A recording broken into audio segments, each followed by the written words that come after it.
சாட்சின்ற பேர்ல ஊழியக்காரன் தான் பெருமையா பேசணும்னு தெரியாமலே பேசிக்கிட்டு இருக்கிறான். கிறிஸ்துவுக்கு உண்டாகும் பாடுகளையும் அதற்கு பின்வரும் மகிமையையும் பிரசங்கிப்பதற்கு நாம் அழைக்கப்பட்டிருக்கிறோம்.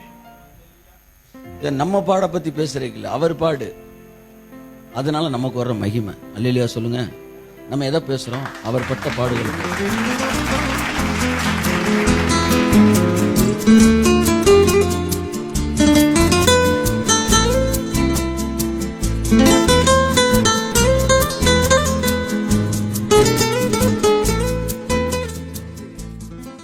அவருடைய செய்கைகளை ஜனங்களுக்கு என்ன செய் சொல்லு. நாங்கள் எங்களையே பிரசங்கியாமல். கர்த்தருடைய கிருபை வெளியே வந்துட்டு நம்மளா கையை தட்டுங்க.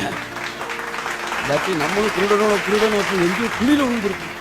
எவ்வளவு பெரிய பாவத்திலிருந்து மீட்டாரு கர்த்தர் நம்மள. எவ்வளவு இரக்கத்தில் ஐஸ்வர்யம் உள்ளவராய்.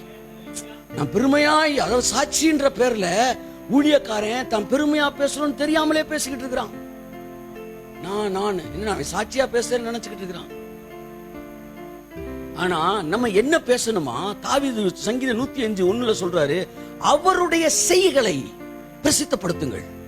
கொலோசியர் 2:12 சொல்கிறது, அவருடைய செய்கையின் மீது நம்பிக்கை வையுங்கள். அந்த செய்கை என்ன? 14 அடுத்த 2 வசனம் தள்ளி சொல்லு. எத்தனை வசனம் பாது? 14 சொல்லுது. 2:14 சொல்லு. கொலோசியர் 2:14 சொல்கிறது, துரைத்தனங்களையும் அதிகாரங்களையும் உரிந்து கொண்டு வெளியரங்க கோலமாக்கி சிலுவையின் மேல் வெற்றி சிறந்தார். கட்டளைகளால் நமக்கு விரோதமாக இருந்த அந்த கையெழுத்தை குலைத்து நடுவில் இராதபடி எடுத்து சிலுவையிலே ஆணியடித்தார். அதுதான் அவர் செஞ்சது. கைதட்டுங்க. அவர் செஞ்சது. அவர் செஞ்சத பேசு. அதத்தான் கிருபை செய்யுது. கிருபைனா அவர் செஞ்சதை சொல்றது, கிரியனா நான் செஞ்சதை சொல்றது. நீ எத்தனை காலத்துல கிரியையில் இருக்க போறீங்க? அரேபிய குதிரையே பாதாளத்துல விழுந்துருச்சு. காட்டு கழுதைகளும் தெருக்கழுதைகளையும் ஜெயிக்க போறது கிடையாது. ரொம்ப நீங்க கலோக்கியலா பேசுறீங்க. சரி, வசனமா பேசிடுவோம். நீதிமானே ரட்சிக்கப்படுவது அரிதானால் பக்தி இல்லாதவனும் பாவியும் எங்கே நிற்பான்? ஆமென். 34 மார்க் எடுத்தவனே உள்ள விடல, 2 மார்க் 3 மார்க் எடுத்துக்கிட்டு உள்ள விடணும். பழைய ஏற்பாடு ஃபுல்லா பவர்ஃபுல்லா நாள் எவனுமே ஜெயிக்கல. என் அன்புக்குரியவர்களே, மோசையை விட பவர்ஃபுல்லா நாள் நீங்க பாத்திர முடியுமா? 40 நாள் உபவாசத்தை 2 முறை போட்டான். குசியாமலும் குடியாமலும் இருந்தான். இந்த பாஸ்டாச்சு தண்ணி குடிக்காம இருக்கிறாங்களா? மோசையே உள்ள போல சார். வேற யார் சார் போக முடியும்? முடியாது. தன்னுடைய செயல்கள் மீது நம்பிக்கை வைக்கிறோன்னு போக முடியாது. அதனாலதான் நம்ம பேசுறோம், கிருபையை பேசுறோம், அவருடைய செயல்களை பேசுறோம். அவருடைய செயல் என்ன? அவர் என்னெல்லாம் நமக்காக சிலுவையில முடிச்சாரு, அவர் முடிச்சனால நமக்கு என்னெல்லாம் இருக்கு. கைத்தட்டுங்க ஒரு தடவை அவருக்கு. அப்ப நம்முடைய பிரசங்கம் என்ன? 1 பேதுரு 1:12 சொல்லுகிறது. வாசிப்பா. 1 பேதுரு 1:12 வாசிப்போம்.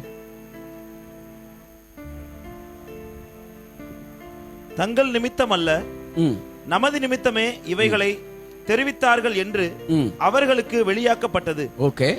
பரலோகத்திலிருந்து அனுப்பப்பட்ட பரிசுத்த ஆவியினாலே உங்களுக்கு சுவிசேஷத்தை பிரசங்கித்தவர்களை கொண்டு இவைகள் இப்பொழுது உங்களுக்கு அறிவிக்கப்பட்டு வருகிறது. ஆமென்.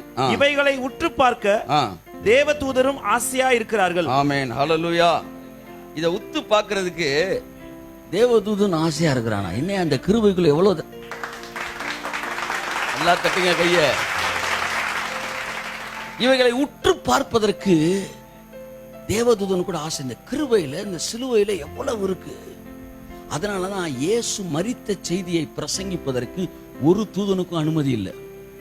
அந்த செய்தியை மனுஷனுக்கு தான் அந்த இதை கொடுத்தாரு, பாக்கியத்தை கொடுத்தாரு. ஏன்னா மனுஷன் மூலமா விழுந்த இந்த உலகம் மனுஷன் மூலமா எந்திரிக்கணும். அதான் அவர் திட்டம். தூதர்கள் இந்த பிரசங்கத்தை செய்ய முடியாது. ஆனா இயேசு பிறந்த செய்தியை சொன்னாங்க. ஆனா இயேசு உனக்காய் மரித்தார் சொல்லவே இல்லை. அல்லேலூயா. அவர் உயிர் தெழுந்த செய்தியை சொன்னாங்க. ஆனா மரணம் அதை பேசுறதுக்கு தான் நம்மள அழைச்சிருக்காரு கர்த்தர். ஹல்லேலூயா. அதான் பைபிள் தெளிவா சொல்லுது. 11 வாசிப்பா. என்ன பிரசங்கம் பண்ணணும் நம்ம? வாசிங்க. தங்களில் உள்ள கிறிஸ்துவின் ஆவியானவர் கிறிஸ்துவுக்கு உண்டாகும் பாடுகளையும் கிறிஸ்துவுக்கு உண்டாகும் எல்லாரும் என்ன பாருங்க, உங்களுக்கு உண்டாகும் பாடா கிறிஸ்துவுக்கு உண்டாகும் பாடா? உங்களுக்கான பாடா கிறிஸ்துவுக்கான பாடா? கிறிஸ்துவுக்கு உண்டாகும் பாடுகளையும், அதான் பிரசங்கம் பண்ணணும். கிறிஸ்துவுக்கு உண்டாகும் பாடுகளையும் அவைகளுக்கு பின்வரும் மகிமைகளையும். அதுக்கப்புறம் வரப்போற கையை தட்டுங்க. அவர் பட்ட பாடு, அதனால வர்ற மகிமை, இதுதான் மெசேஜ். கிறிஸ்துவுக்கு உண்டாகும் பாடுகளையும் அதற்கு பின்வரும் மகிமையையும் பிரசங்கிப்பதற்கு நாம் அழைக்கப்பட்டிருக்கிறோம். நம்ம பாட பத்தி பேசுறீங்களா? அவர் பாடு, அதனால நமக்கு வர்ற மகிமை. அல்லேலூயா சொல்லுங்க. நம்ம எதை பேசுறோம்? அவர் பட்ட பாடுகளை பேசுறோம்.